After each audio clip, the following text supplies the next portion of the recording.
Hey guys, tonight's guest, Stephen G. Post, is going to be talking about Alzheimer's and dementia. See you in about 5 minutes.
Grab your popcorn and snacks. Find a comfy spot, take a seat or lie down, and let me transport you to a place of fantasy, ghost stories, ancient legends, odd creatures, alien encounters, and other magical topics.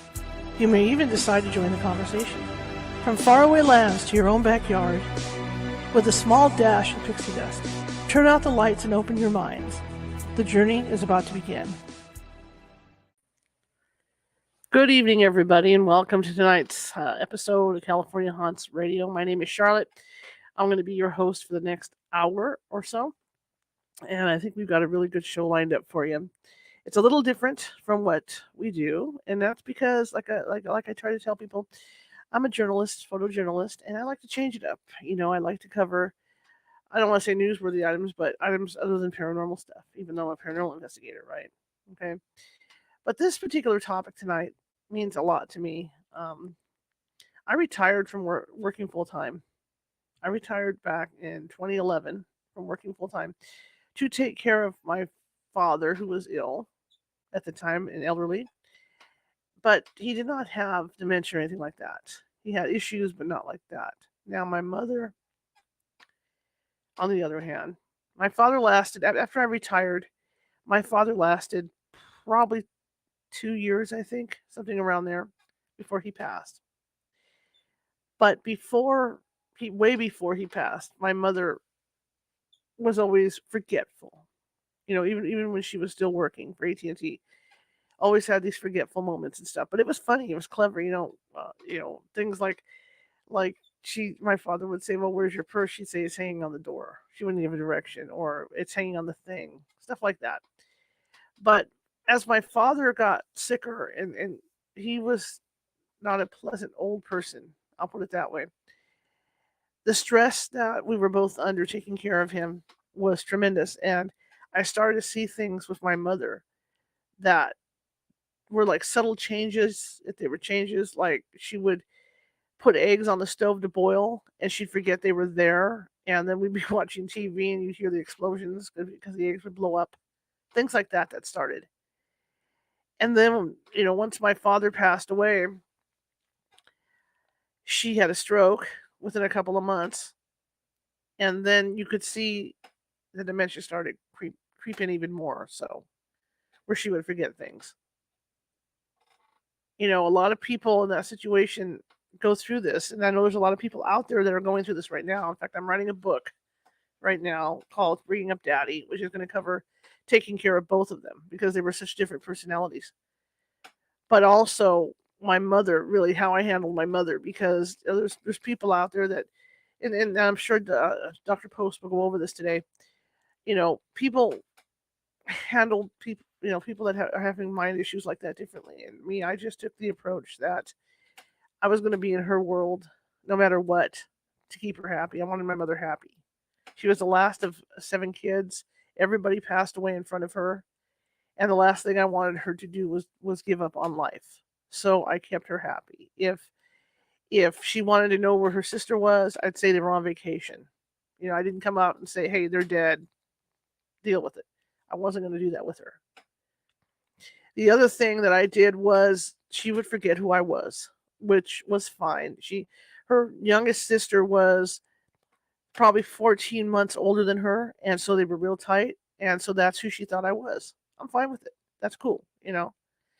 Um, when she had her times where she could remember me, I was real happy with that. I took advantage of it and had talks with her and stuff.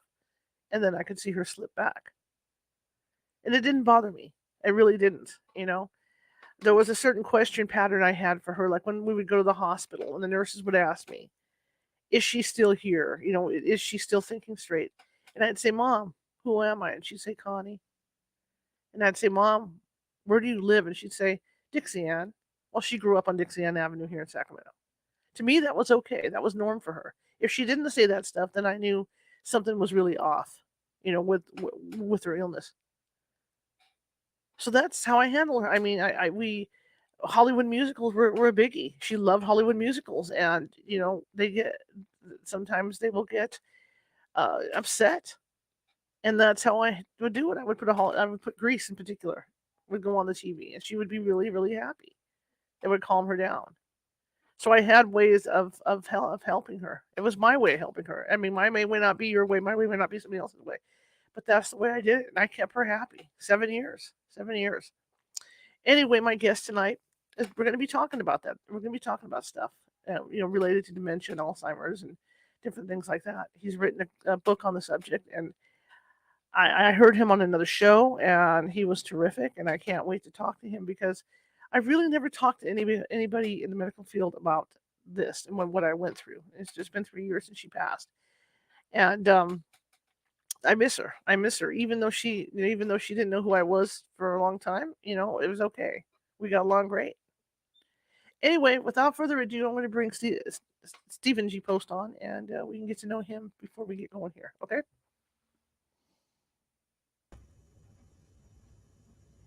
Good evening. Good evening. Can you hear me okay? Yes, sir. Good.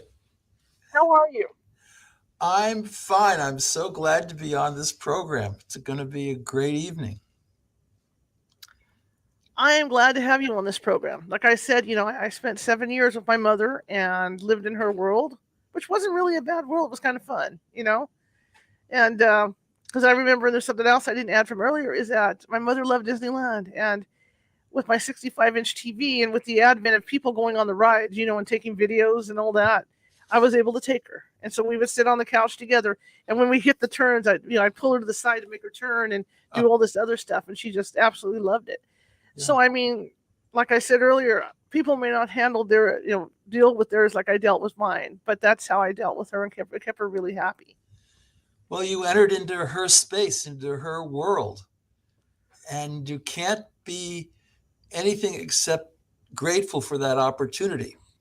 Some people don't quite ever get that. They're trying to Mm-hmm. pull someone into this reality, Mm-hmm. into reality therapy and so forth. And truly, the best thing to do is certainly at a certain point, just enter into that universe of their subjective happiness and be a part of it. Absolutely, absolutely. So tell me how you got involved with studying all this and all that.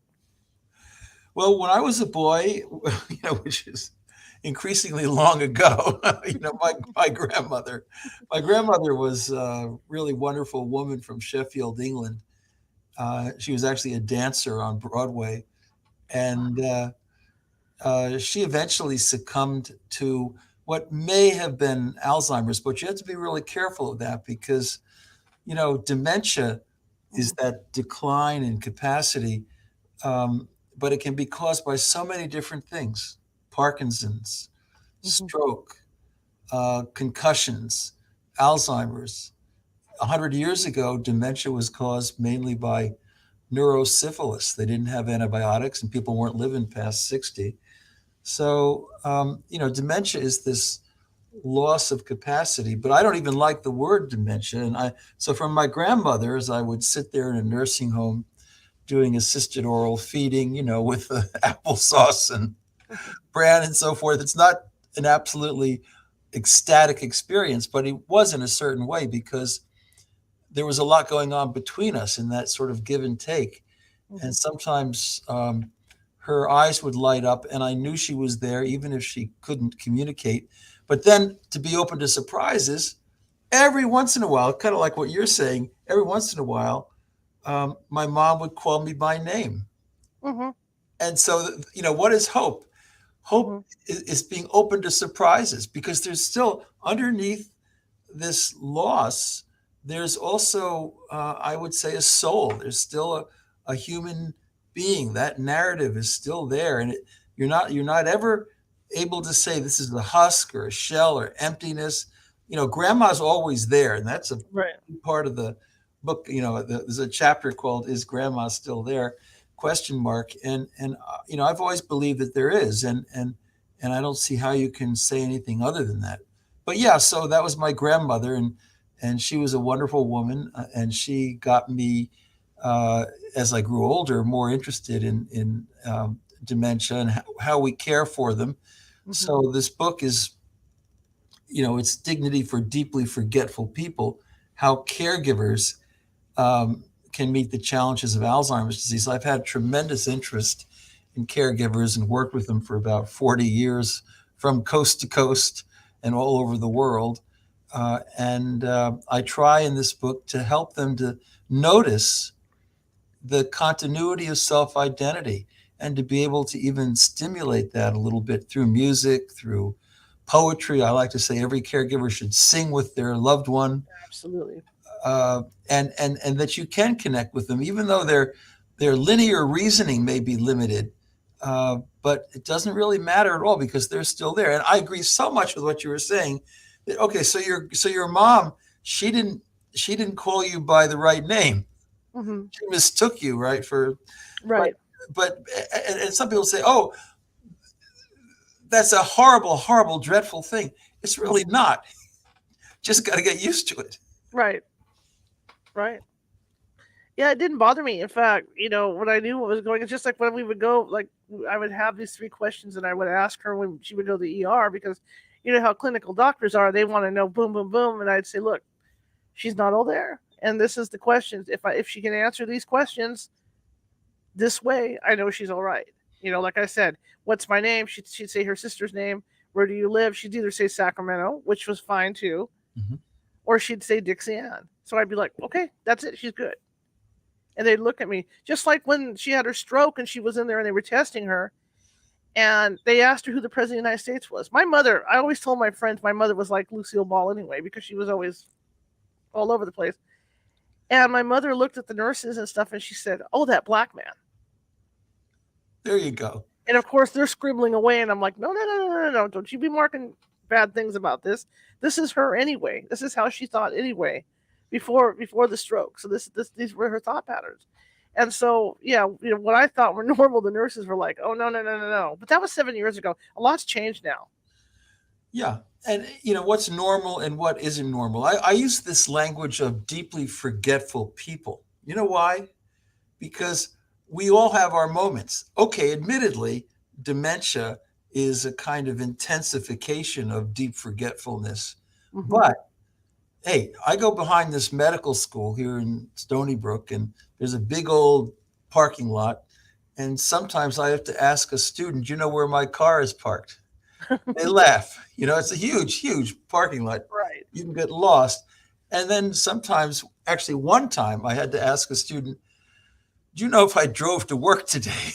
Which was probably a little more serious. But, when we look at our lives, there's 500 students in this school, and I probably see half of them on the escalators every day. And I can't remember all their names, even though I've had conversations with them all and I know them all to some degree. And I'll come into that sense of who they are if you give me a few minutes with them. But we all have these struggles to remember. Memory's never been perfect. And so dementia, if you want to call it dementia, I like to call it deep forgetfulness, Sure. is not something that's alien to our experience. I mean, dementia is like it's them, they're demented, they cross the line, and then there's us, right? Right. And so Right. there, but for the grace of God go I. I don't like that. I think that we all have to recognize that we can be empathic with these individuals because we all have frustrations over memory. Hmm. Don't Absolutely. you? Oh yeah, absolutely. Every day, every day. The older I get, yeah, every day. What do you think? Do you think now that the medical field is starting to look at things differently? Because I've noticed, like people I've seen on TikTok talking about it, whatnot. There seems to be like a curve of a change that's happened in the last 7 years. I think so. Well, first of all, um, people are actually talking about healthy aging as a way to prevent old age onset dementia. And Hmm. that means um, diet, keep up those leafy greens, uh, stay away from a lot of carbos and sugars, and because that affects the metabolism in the brain. A lot of people have done studies showing that something like a Mediterranean diet seems to be brain preserving. Just walk a half an hour a day, and you don't have to go fast. Just Hmm. an average pace, walk 20 minutes, half an hour a day, and that improves your circulation, which is really good for your brain. Hmm. So there are things you can do, and also, actually in Phoenix, there's a big organization on Alzheimer's prevention, and they're really into mindfulness and meditation because most now, if you go back 15 years ago, there were no neurologists that I knew of who thought that stress, okay, could contribute to dementia. Mm-hmm. I mean, they thought that stress could create problems with your vascular system. It might slow wound healing. But now all the good neurologists will say that protracted stress over the course of many years, will affect your the hippocampus, which is that part of your brain Mm-hmm. that lays down short-term memories. And so you can have a hard time, like your mom did, like my grandmother did, with short-term things, like you can't quite remember what was just said a second ago, whether Mm-hmm. it's a name or whatever it is. You may have a hard time walking back to get uh, that egg that's cooking on Right. the stove. So your attentiveness to tasks, your ability to remember things short term, that becomes a problem. But the deeper memories, the memories of who I am, Mm-hmm. uh, uh, they can be stimulated. They're always there. They can be stimulated by music, by art, by dance, by all kinds of things. And we're getting very, very good. There's even in New York, there's a choir called the Unforgettables. That's cool. Yeah, it comes out of NYU, and these are people, caregivers and their loved ones, and they may not communicate much at all, but they when they're singing a song that they both identify with. You talk about your mother liking musicals and such Mm-hmm. things. Uh, uh, they come together. The people who are deeply forgetful sort of come back into themselves. They kind of have more of a sense of who they are. And then, lo and behold, after these, they actually do concerts once a month or so. After the concert, there's actually conversation going on between the caregiver and the loved one that is perfectly reasonable. And Mm-hmm. so there is this sense in which we shouldn't write these people off, and underneath the loss of capacity, there's a kind of opaque quality, and you can lose sight of who that person is. But actually, even in the silence or the gibberish at times, I Mm-hmm. think underneath there's always a being, a soul, a person who deserves to be equally regarded, uh, just like all of us do. Mm-hmm. And memory does not make us any less human or any less valuable for its loss. I mean, it doesn't make a difference. I agree 100%. And I know I had people around me who, because I would have conversations with her, even with bills. I'd Mhm. say, "Mom, we got these bills," and she'd go, "Yes, yes." But for that moment, she remembered. You know what I mean? It was there. It was just hidden underneath layers of what was going on with her. And so I would discuss everything with her. Yeah. So I tell a lot of stories in this book. It's full of wonderful, inspiring stories. I went with this great neurologist, Joseph Michael Foley, who was at Case Western. I was there in the med school for 20 years. And we went to a nursing home in Chardon, Ohio. And there was a special care unit for people with dementia.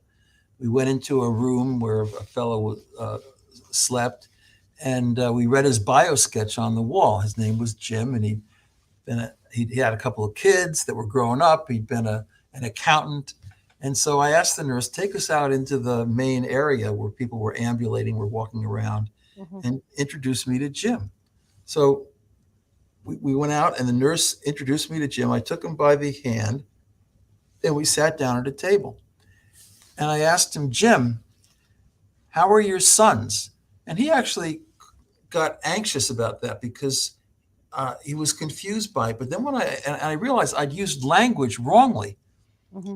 You don't want to use open-ended questions. But when I asked him, "How's Luke?" he lit up like a fireball. And when I asked him, "How's Zach?" he just smiled Hmm. tremendously. I mean, if love was electric, the place would have caught on fire. And so, by using language in such a way as to remind them, to cue them of the things that are in there, but they're having a hard time finding the word, you can actually have much better conversations than most people are aware of.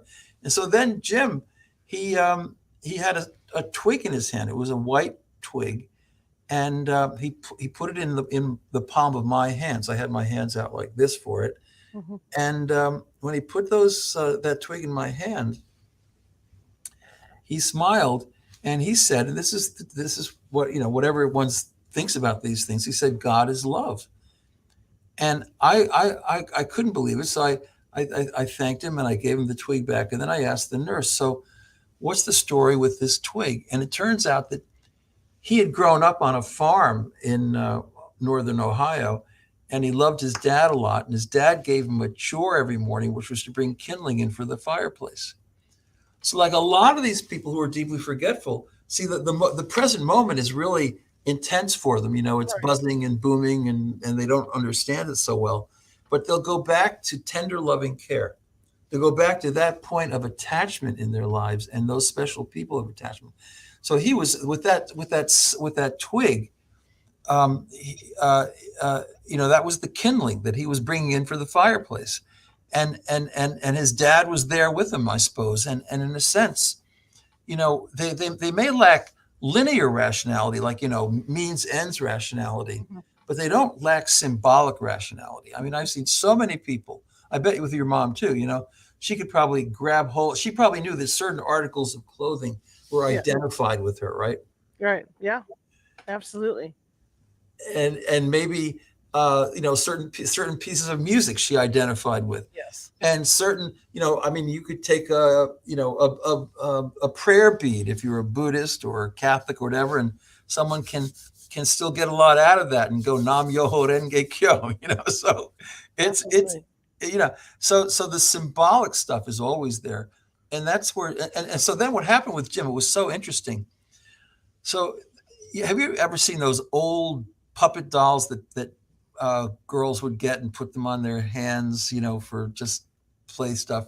Right. So there was a beat up old doll on the floor, and it looked like it had been made, 50 years ago. It probably had been. There wasn't much wool on it. It looked kind of, it's almost a naked doll. And and so Jim slowly walked over and he picked up this doll from the floor. And he went over to the corner of this special care unit, and he gently put it on the lap of a woman who was whimpering and crying in her chair.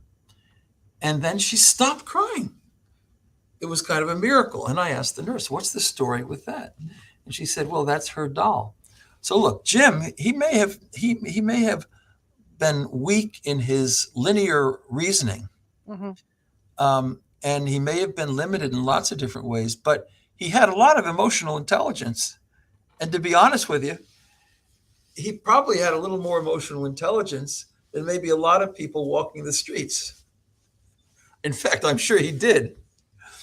So you can't judge people on the basis of memory. Um, and we all have our moments. I mean, I was in Bangalore, India, about, oh boy, in 2015, for a conference on deeply forgetful people, and it was at the Indian Institute for Advanced Studies. And I gave this talk about how we in the West we put too much of a premium on rationality and hypercognitive values, and if someone doesn't measure up to those values, we think they're dispensable. And I was saying that they still have consciousness. They can still enjoy, like your mom, right? She could Right. enjoy the leaves in the fall. She could enjoy the Mhm. smell of an apple pie, and actually be more in the present to do so, Hmm. not kind of rushing around like I am all the time from point A to point B. She's slowed down with her forgetfulness, and so there you have it. They have a presence about them, and we need to take that into account. But I was in India, and I was giving this talk, and I heard some commotion in the back of this lecture hall, and I looked, and it turned out it was the Dalai Lama, and because he likes to spend time in Bangalore and at the Indian Institute, and he put his hand down after my talk, and he said, "Yes, there is no reason to value somebody less because their memory is impaired. Hmm. It's consciousness. It's consciousness. And and and that's really the truth of it. So that's why His Holiness was kind enough. He doesn't do this much anymore because he's getting very senior. but he was kind enough to write a really nice endorsement of deeply forgetful people. So, how long did it take you to write the book, and how were you able to get the interviews and everything to put it together? Well, to be honest with you, 30 years, Wow. Okay. because well, I went to Case Western Medical School in 1988 Hmm. at the request of this wonderful neurologist I mentioned before, Joe Foley, to whom the book is dedicated. Hmm. And he a really remarkable guy and known all over the world. In fact, he helped define the diagnoses of most of these conditions that cause dementia. And and so he just wanted me to work with him. I worked in the clinic with him and counseled caregivers and affected individuals on decisions they would have to make and how they could still stay connected. I became an Alzheimer's poet. I I would I could in that unit. I would bring caregivers and their loved ones, like maybe even 20 or 30 of them, into this common room, and there was no verbal communication going on, but if with animation and musicality, I read something like The Road Less Traveled that generation, like your mom would relate to. Right. Right. Right. Well, I got to tell you, 80, 90% of the people in that room would chime in. Now, maybe some of them for just a line or two, some of them for a whole stanza, and some of them would just stand up and recite the whole damn thing. And Hmm. and that's so you can connect with people in their areas of familiarity, and you can do it through poetry and music. And we had a guy in an art program who was very deeply forgetful, not communicating at all, and he'd come in the mornings, and he'd usually have gotten a decent night's sleep, and he could, with a black crayon, he could sketch on a pad of paper, right, which was on the easel, and it was just chaos. But there was always, in the middle of this sketch, there were always two lines, okay, like a little highway. And we would ask this fellow, okay, what is that? We never got an answer for days and days and days and days. And then one morning, hey, Jack, what is that? And he said, it's a map for my daughter to find my house. Nice. Yeah. So sometimes, like, I mean, as far as we were concerned, looking at that out from the outside, Mhm. that image was just crazy. Right. But it was actually more purposeful from from his point of view, because it was a map for his Hmm. daughter to get to the house. So you have to use your creativity, your imagination. Hmm. Like Larry Dossey said, you have to notice. You have to notice these things. And if you can notice them and connect with people and not be judgmental and not be sort of cognitively arrogant, and just recognize that these are wonderful people, and with love, you can connect with them. Nothing separates people from love, not even deep forgetfulness. Do you think a lot of people though get wrapped up in their own lives? Because they're so busy, doing their own thing with the kids or the family, that when they do work with relatives like this, that's why they want to keep them in the present because it's too hard to go into their world. You know, um, People are awfully busy in our culture. They are anxious all the time. Depression rates are sky high. They're running around, like I said before, from point A to point B constantly. Hmm. I mean, I actually, run a big program here in this medical school, and I'm constantly on the go. And I don't think it's that healthy for me. But when I'm around someone who's deeply forgetful, I actually find it as a relief. Okay, because if I'm going to connect with them at all, I have to come into the present. Right. It's like all those books you read about the now. Hmm. Right? I mean, you have to put time on the shelf There is no past, there is no present, no future. There's just the now. And if you can enter into that state, which people, people pay hundreds of thousands of dollars to go to some retreat somewhere in Arizona, you know, Right. uh, to get into the now. But if you're going to relate seriously to somebody you care about, Hmm. who is deeply forgetful, you have to live in the now. It's actually great spiritual Right. training. Right.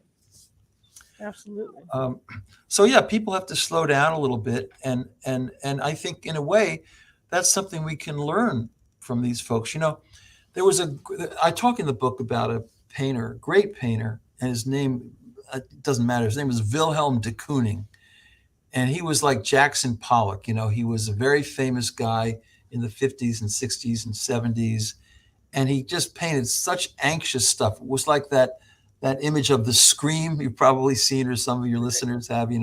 Just Right. total chaos, total anxiety, and he was getting in fist fights as he was in middle age and getting older, and on Bleecker Street in front of the Cafe Wa and all that stuff. He was just a man of his times, and he was one of these people.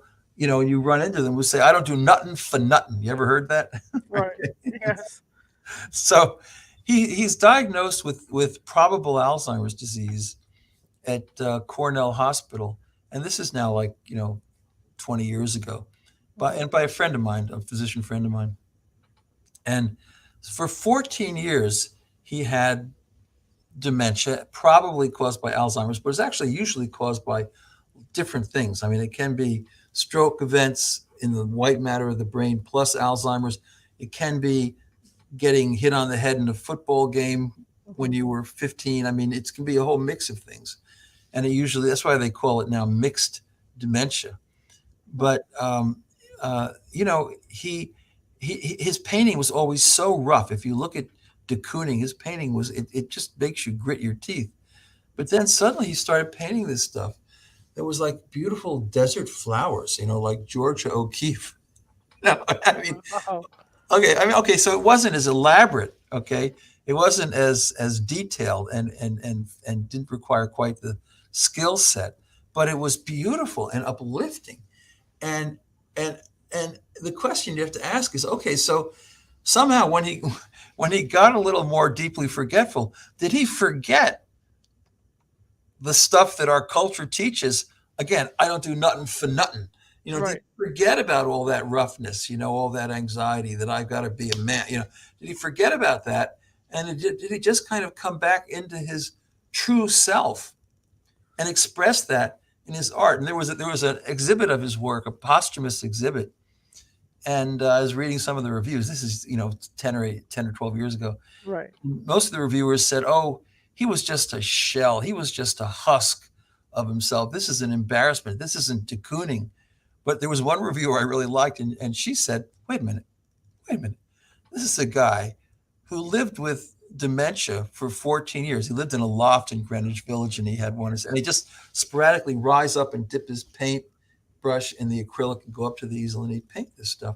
And Hmm. he always knew that he had to be dressed in dungarees. They had a bunch of pairs of painters' dungarees, and they'd get him in and out of them. But he knew who he was, and that reviewer said, "Wait a minute, this is a guy for 13 and a half out of 14 years. He knew who he was. He knew he was an artist, and he discovered something in his art that was even deeper than what he'd known earlier." And I Hmm. think there's a lot of value in in seeing these people as differently abled in lots of ways. I agree. I think that's something, I'm not a teacher like you. I mean, I'm in no way an expert on this, but with the experience that I went through, that's the thing. It's like having a little kid. It's like looking at what abilities they might have, and then building on those. I mean, if they're like with his case, if they're into art, terrific. Do crafts with them, do whatever, just to pull that out, so they don't feel lost. I mean, there's so many back in the old, back. I'm not saying old days, but I mean, there's so many cases where people will get this and get sick, and they'll just be sitting in a corner somewhere, letting the drool drop, and that's not right because they could still be productive, but in different ways. In different ways. In Hmm. different ways, yeah. And that's our caring. That's what caring is about. It's being open to the different ways, you know. And by the way, people who are deeply forgetful, they become so emotionally sensitive Hmm. that they can pick up the emotions of the people around them. And that's why, like, if you look at the um, nurses, aides, and caregivers in nursing homes, for example, some of them just they can just do it and they thrive, and there's this connectivity and presence, and you can pick it up. And some of them they just don't have that, and they vote with their feet. Of course, they don't get paid much anyway, although they're getting a little more paid now. I got to tell you a story. So Joe Foley and I went to a geriatric psychiatric hospital in the middle of Ohio, in Mount Vernon, Ohio, and it's right next to Kenyon College, and where Paul Newman went and ran he devoted all his resources to build up their theater department, and we would meet him. So I knew Paul pretty well, and so we went. So Joe and I were in this hospital, and there was a special unit in the hospital for people with Down syndrome who had also gotten into their late 40s and 50s. And in that population, almost everybody has also the dual diagnosis of probable Alzheimer's disease. It's a genetic thing. It's chromosome 23. I won't go into it. Hmm. But and so it's very difficult for the family members because they celebrated the accomplishments of these individuals as youngsters. Every step was a victory, and now they're seeing this kind of development in reverse. Hmm. So there were these wonderful, wonderful Hindus. This is the middle of Ohio. These Hindu nurses, aides, there were about 7 or 8 of them, and they were taking care of this group. There were about 20 or 30 of these guys and gals. They were taking beautiful care of them. They were connecting with them. They were so just palpably loving. And so Joe and I, we invited a few of them to a restaurant in Gambier, Ohio, which is just a few miles. That's where Kenyon is. And they only have one restaurant there. It's a pizza restaurant. And we ordered a bunch of big pepperoni pizzas, although plain pizzas for them because they don't like pepperoni. So we asked them why do you care? I mean, first of all, a community of Hindu nurses living in the middle of Ohio is kind of unusual, Right. So what's going on here? What's motivating you? And they said very gently, they said, Namaste, which is the Hindu greeting, and it means literally, I honor the divine in you as you honor the divine in me. So they didn't see these people as husks, as empty, as shells, as gone, as dead, as absent, Hmm. right? They saw them much more deeply. And despite their struggles, they still had this point of light, the Hindus would say, this point, or the Buddhists would say, a point of light within, that they were still part of the one mind, the Hmm. oneness, if you will. And that's how these individuals saw them. And they were fantastic. I mean, it was absolutely stunning. And I think that's the lesson, that we need to value one another. You look at our society, you read the newspaper, man, my God, people doing the craziest, most destructive, harmful things to one another every day, and it gets worse and worse. So we need to just step back and say namaste, and we can learn a lot by treating people who are deeply forgetful with love and treating everybody with love. Absolutely. I was going to ask you about treatment centers now that you brought that up for this. And I know that there's that new style treatment center that's been coming out the last 2 or 3 years where where they put them in a community, within a hospital, and they're able to go shopping, they're able to function. Do you think it's a good idea? Yeah, so I mean, especially in Europe, they've gone very far with this. In the Netherlands Hmm. and Switzerland, I mean, basically, they've designed what really looks like a small city block Hmm. That's what you're thinking of, you know. Right. And Yes. you read about that in the papers, and you can go online. And you know, it's actually great architecture Hmm. because you know it's safe and it gives them a sense of freedom.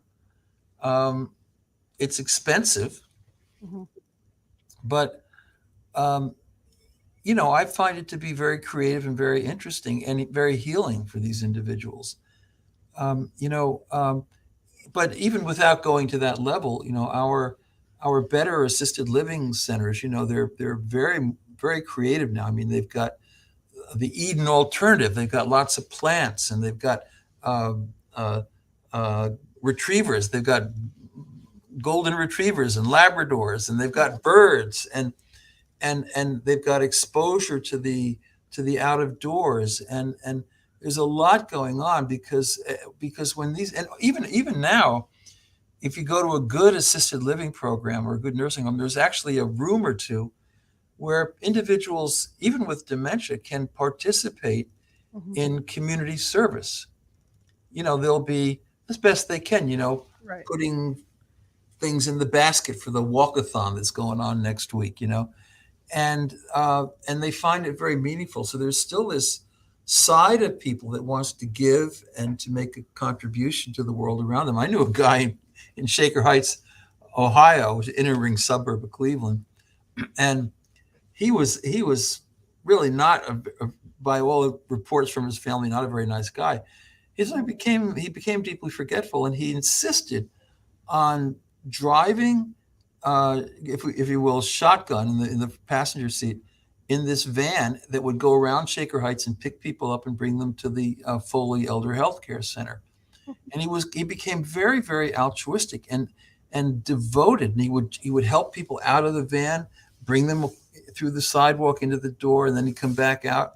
And he just, you know, he blossomed at least for a while. And I Hmm. think that's the thing we need to realize is that these people still, you know, I mean, the passive hospital model where, you know, a nursing home is just like, you know, put a bed in a room, Right.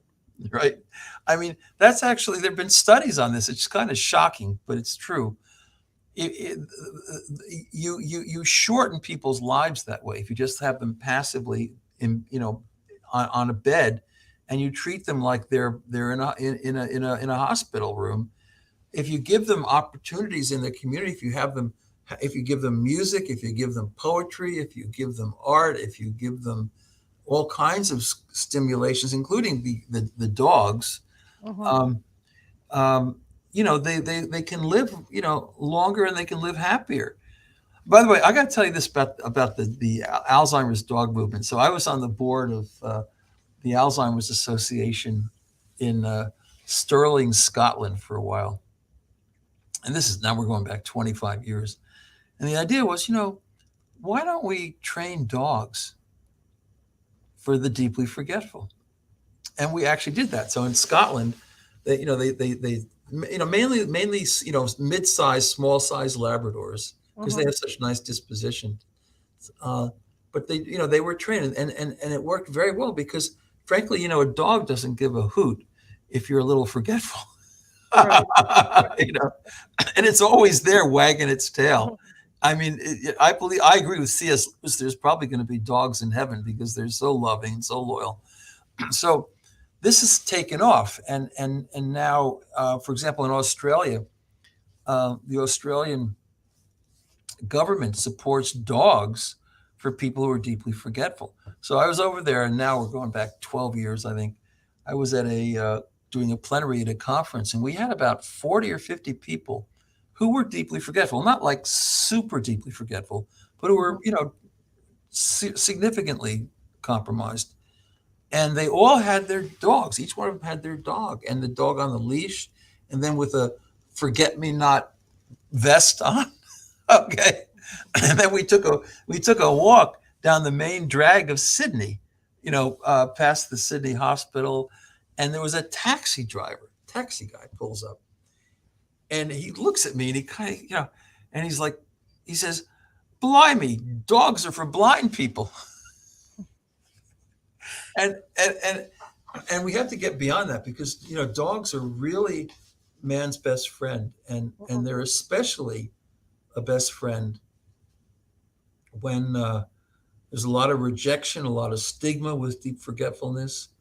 And a dog is wonderful. So I have a lot on dogs in the book, and um, I think one of the accomplishments in life that I'm most happy with. But look, I mean, let's be honest. On a scale of 1 to 10, and let's say insulin is about a 9.5 successful drug for the treatment of diabetes. Mhm. The stuff we have, the medications to treat um, Alzheimer's would probably be on that scale, maybe a 0.05 or maybe a 1. They're Mhm. not very effective. There's no magic bullet out there. I mean, you could try it, and maybe in some cases it's a little more beneficial than others, but we haven't gotten there yet, and everybody recognizes that. That's why suddenly when there's a new drug that comes along, it gets controversial because it's been approved when it Mhm. really shouldn't have been because they're so desperate for something that will alter the course of this thing, but there is nothing. So but that isn't to say that people want to experiment with these things. They can't, as long as there's no major side effects, and they're pretty safe. So I'm okay with that. I don't want to say anything negative, Right. but I think it's unfair, and people have to have hope. But you're on that scale of 1 to 10. Um, where would an Alzheimer's dog? Where would music and memory? Where would the Alzheimer's poets be? Probably a 7. I mean, there's no drug that can bring people back into themselves, like when your mother was listening to a Hollywood musical, with Right. Grease. I mean, there's, I love Grease, by the way. There's nothing that's going to bring her into that Mhm. uh, sense of who she is and what has meaning to her. There's no drug that can do that, but Right. music can do it. And so, on a scale of 1 to 10, the music's probably up there around a 7 or an 8. Mhm. You know, Mhm. and that's what we have to realize. I mean, so psychologists, they distinguish passive hope. Like, okay, those people in that lab down in Southern California are going to come up with the magic bullet drug, and Mhm. you just put your hope in that. That's sort of an American thing. We want pharma, pharma, pharma. Although Mhm. I'm not sure we're not changing our tune a little bit these days. I hope so, but um, I mean, sometimes pharma does great things, but sometimes it's not as good as it's touted to be. Right. So, and there is billions of dollars being made.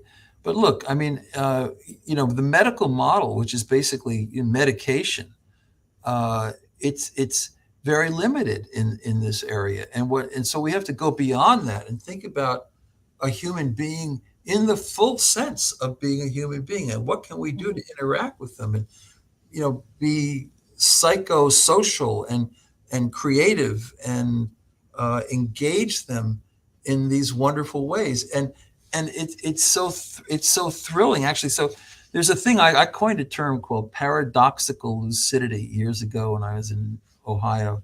It's about 1994. And I said, what's amazing? These people, they can seem so gone, so out of it, Mhm. but then there'll be that golden moment when suddenly they're in it. Was your mother like that? Yes, absolutely. Yeah. I mean, were you surprised by? You were, right? I mean, I was. I mean, there's a situation where I had to go to ER one time, and of course they wouldn't let her in with me, and I was really upset over it. And I said, "Well, you're going to have to watch her because, she's got this going on." And they said, "Okay, we'll watch her." And about 20 minutes later, I hear her coming up the hallway with her walker, and she says, "Where is my daughter? Where did you put my daughter?" And it felt so good because I was so upset being at the ER. You know what I mean? And to have her know that I was there, it was like, "Oh my God, my mother's here." wow, yeah, that's beautiful. And so, what did that so meant to you? If I could just reflect this back, oh my God, my mother's here is what you said. Yeah, And yeah. it's like those moments are so powerful. And are they rare? Well, they're not that rare. I mean, if you really look at the anecdotal evidence, most caregivers will tell you that there were these moments where they were about to give up, where they just couldn't find it in their hearts anymore. And suddenly, there was this moment of I say paradoxical lucidity, surprising lucidity. Hmm. And and then they have this realization, she's there after all. Hmm. It may not be obvious to me. It may be a little difficult to see sometimes, but she's there. And why don't they just make that your assumption? And which is what you did, it seems Right. to me, Charles, with your mom. And I really commend you for that. But so lo and behold, the National Institutes of Health in Maryland, they actually put out a request for proposals about 5 years ago for scientists to study paradoxical lucidity, because they thought, if you could learn, maybe through PET scans and things, if you could learn a little more about what's going on with the brain when people who have been quote unquote gone seems to be back, Hmm. you know, seem to be back at least temporarily. You could learn a lot about what's going on. So they're studying that, and it's very interesting. I don't know what will come of it, Right. but I'm starting I'm very interested in this, and it has a lot to do. I mean, your program, California Haunts, it has a lot to do with when they have these moments, when your mother, you know, said, "Where's my daughter?" Right? I mean, was that just some little fragment of her brain that was somehow firing off uh, sporadically, and that's what some people say. If you're a materialist entirely, you Hmm. might say that.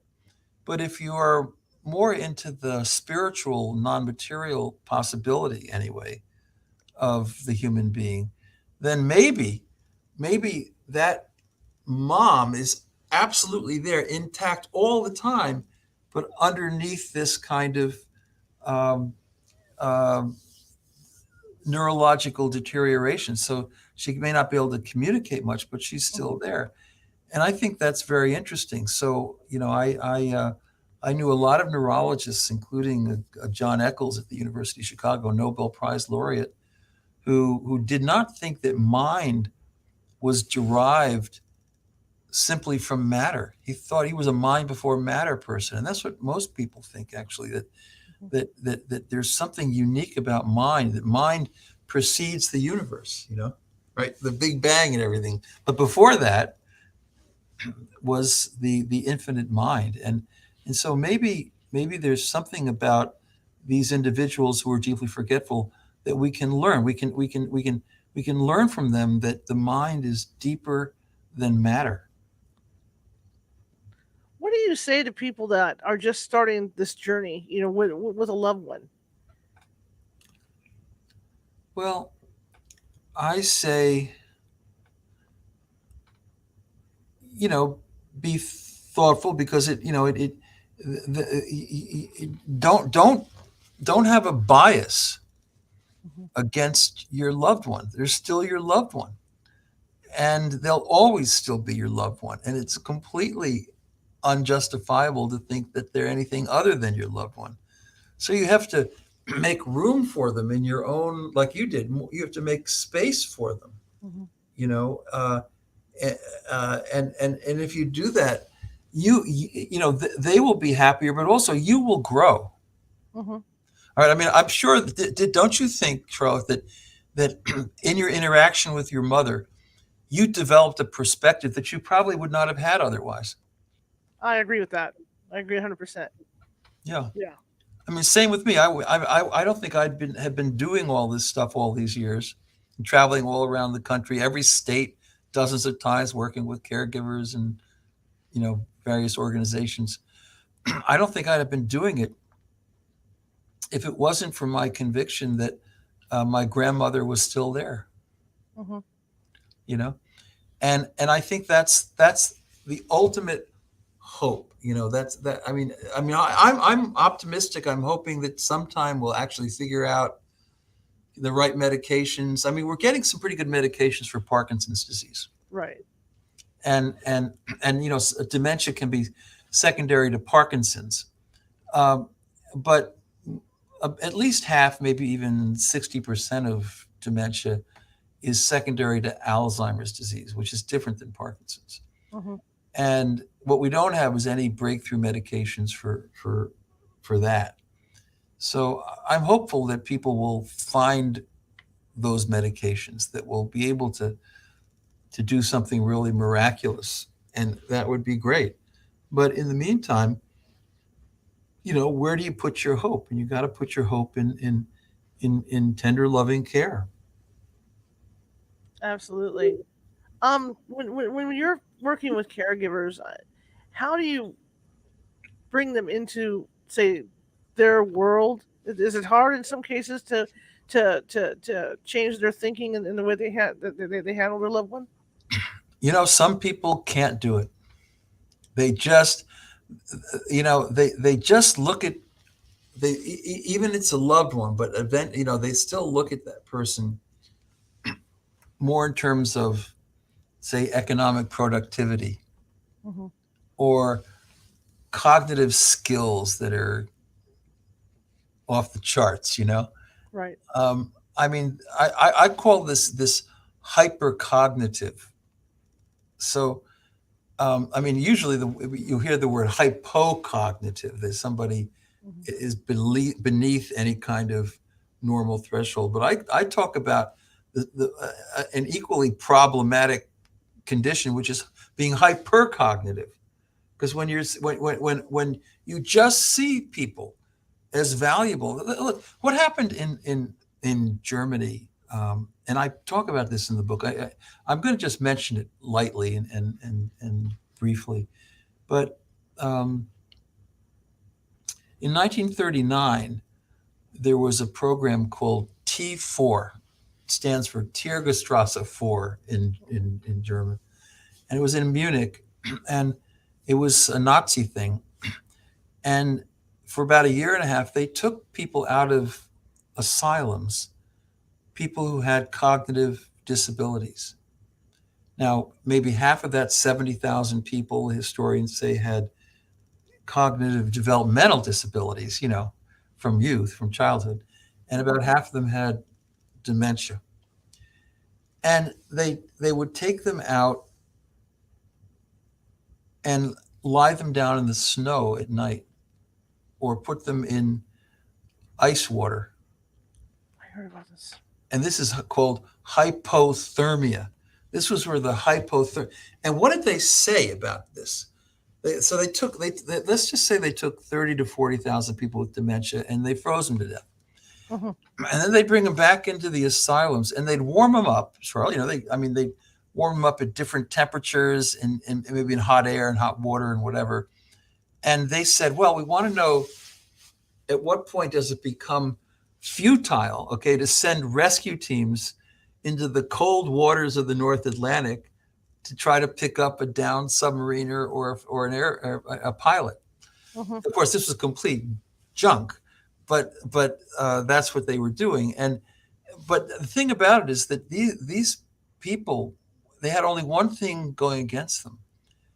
They were deeply forgetful. So the Nazis discriminated. They weren't. These people were not Jewish. Hmm. They were not Polish Catholics. They were not gay. They were not of color. These were all people who were discriminated against as classes of people in Nazi Germany. But they were, if you will, pure-blooded Aryans. Okay, Jesus. but even still, because they were deeply forgetful, they were expendable, and they had language around them: life unworthy of life, useless eaters, quote unquote. And so after about a year and a half, even in Germany at the time, the German people reacted against the T4 program, and it had to be stopped. But the very same investigators went right to the death camps of Dachau and Auschwitz, and they perpetrated the hypothermia experiments on the Jews. Hmm. So the thing to remember about this is that medicine at its lowest point in those death camps. Actually, it got started with the deeply forgetful, which tells you that there is a human tendency, to just to write people off because they're not independent, they're vulnerable, they're frail, they can't take care of themselves, they can't think straight. And the day we overcome that prejudice, I think it's going to be a better world. Absolutely. Do you think, last question today, do you think they're ever going to find a cure or something that would slow all this down better? Yeah, I do. I do. It's going to be a while. And science really doesn't know what causes, for example, Alzheimer's disease. You hear a lot about these plaques and tangles and stuff, but they're just sort of down. People once thought they caused the problem. So if you could get rid of those things, you'd solve it. But actually, they're like downstream, way down the road. What's happening upstream is, I think, probably neuroinflammation and a lot of other things that we don't understand. And this stuff down below is just an after effect. So the trouble right now is that the pharmacology folks, they don't know what to aim for, right? They don't know what to go for. And until we really know what to go after pharmacologically, we won't have a solution. Right. But I think that we will find more about this, and there are a lot of very talented younger scientists, whole bundles of them now, more than ever, because this is such an important topic. So hopefully, I keep my fingers crossed. I'm just not willing to put all my eggs in that basket. Absolutely. Absolutely. Stephen, I want to thank you for coming on. It was wonderful. Great conversation. I was so looking forward to this, and I wish you all the best of luck. What's next for you? Well, I've been very happy with this book. I feel like it's the best thing I could ever have written for these caregivers and for these affected individuals. And I dedicated it to Dr. Foley, and it's so full of stories that are meaningful and personal and uplifting.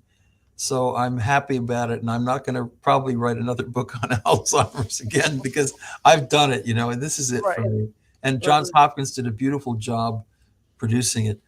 But I'm working on a book now called 8 Paths to Inner Peace. A possible subtitle, Give and Live Better. I had a book about 14 years ago called Why Good Things Happen to Good People, How to Live a Healthier, Happier, Longer Life, The Simple Act of Giving. And that did really well, got on most of the lists. And I want to come back. I think right now people are so anxious. They're so disturbed and so distressed by some of the human behaviors and attitudes and speech that are floating around and that are exacerbated by the media sometimes. I think that we need to get back to basics. And so this is titles are like, may you give and glow. May you heal with kindness. May you follow your callings. May you cherish nature. May you know the one mind, things like that. And I just want folks, may you raise kind children. It doesn't mean you have to be, whatever, however that, you can be a teacher, it doesn't matter to me. Right. But, the thing is that we need to get back to basics. And that includes, saying, thank you, you're welcome, and all that kind of stuff.